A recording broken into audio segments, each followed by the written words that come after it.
دریم دلیل الله په قرآن کریم کې فرمایي حافظوا علی الصلوات والصلاة الوسطى وقوموا لله قانتين د ټول المنځونو پوره حفاظت کوي او په خاص طور د منځني المنځ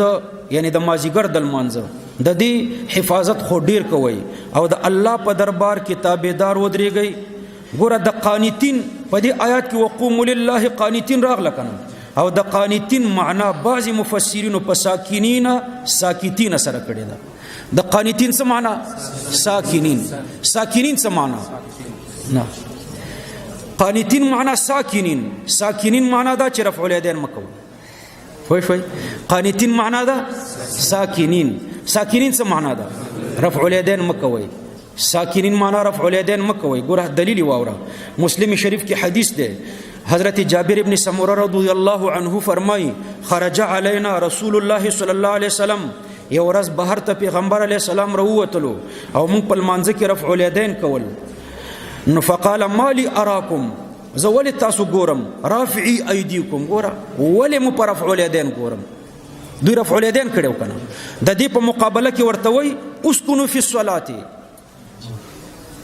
رفع الیدین مکوي کنه ګوره دوی پر رفع الیدین لیدلی پیغمبر علیه السلام ورته سوی اسکنوا ساکن اوسېږي په لمانځه کې نو ساکن اوسېدل څه معنی رفع الیدین مکوي فوی شو کفای نه شوی حافظوا على الصلوات والصلاة الوسطى وقوموا لله قانتين سمعنا ساكنين سمعنا رفع اليدين مکوي دلیل کوم ده چې رفع الیدین مکوي دا د ساکینین معنا ده پیغمبر علیه السلام راغلو صحابه رفع الیدین کولو پیغمبر علیه السلام ورته ویلي مالی اراکم رافعی ایدیکم کانها اذناب خیل شمس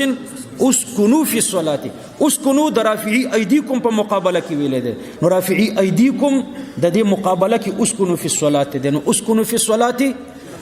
ترک د رفع الیدین خو شوي زده کیږي کنه زده کیږي